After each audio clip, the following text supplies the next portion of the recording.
那现在你看中间线不复存在，而且我们的战机军舰就进入领空，就进入12海里，你又怎么样？那么今后这个导弹可能随时随地都飞越台湾的这个上空，那么你的这种缓冲地带或者安全的区域就再也不复存在了。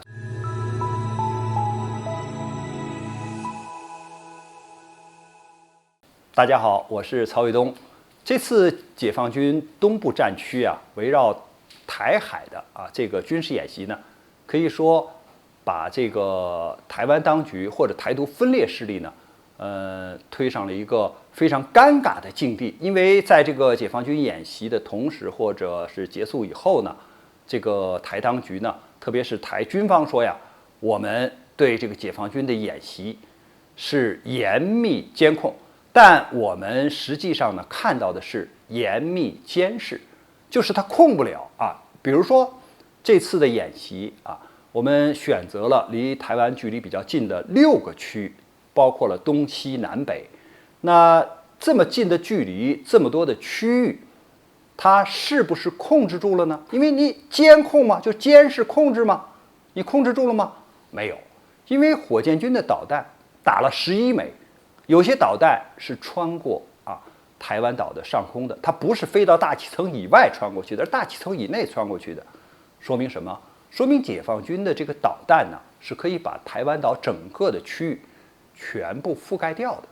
那你就是台湾岛整个在解放军的导弹的火力打击之下，那么你台独分裂势力或者是台独分子，今后就没有藏匿之地，因为你整个的岛无处躲藏嘛。因为这种导弹它既可以是钻地弹，就是你钻到工事里边，它可以打到地下工事里边去。那么你对它干扰，它可以反干扰，所以他们就没有藏身之地。那么第二点，当解放军空军的战机飞到离台湾距离很近的时候，就是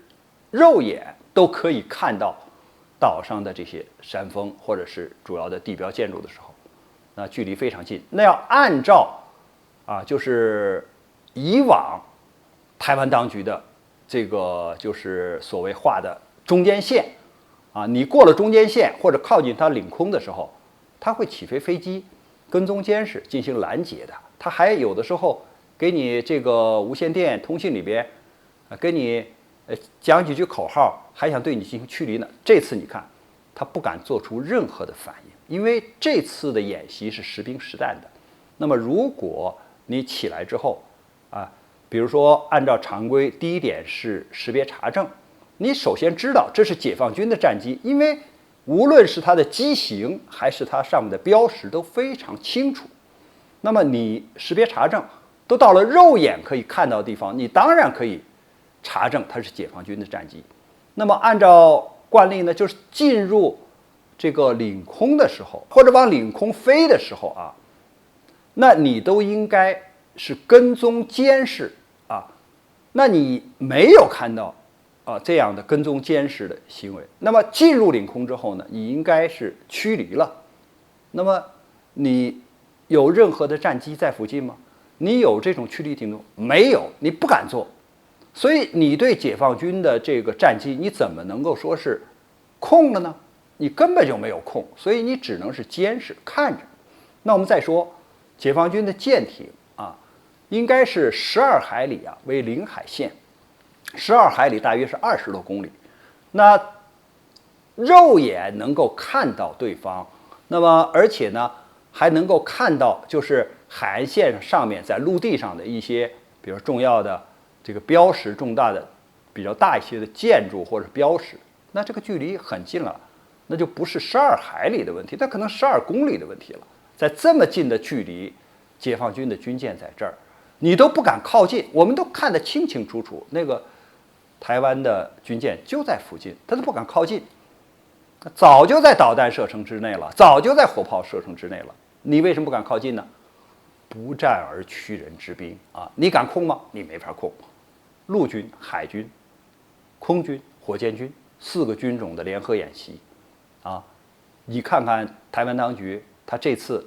敢做出一点动静、一点反应吗？没有。所以呢，就是他说的严密监控，只是给自己拉起一个遮羞布而已，就是你不敢做出任何反应，你不战而屈人之兵，或者你的无能为力，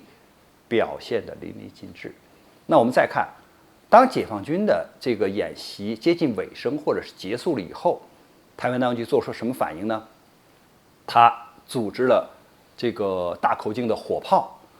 由岸对海的射击。我们且不说就是这些火炮的落后程度，比如说有这个几十年前的，甚至还有参加过二战的这样的老旧的火炮，装备落后没关系只要它能打响，只要能够使用就可以。但是你看看它那个摆拍，几门火炮挨着，那对方的一枚导弹、一枚炮弹落到这儿，把这个炮阵地整个的几门炮不全报销了？有这样执行军事任务或者作战任务的吗？所以显然是摆拍就是把几门火炮放在这儿，好像我们在对海上射击或者对某一个目标射击这都不是非常专业的这个军事上行动的时候所摆的一个阵地。当然，你平常训练的时候可以大家近一点，然后听口令做某一个动作，但是你现在是做这种所谓实弹射击的演习，是在做这种打击的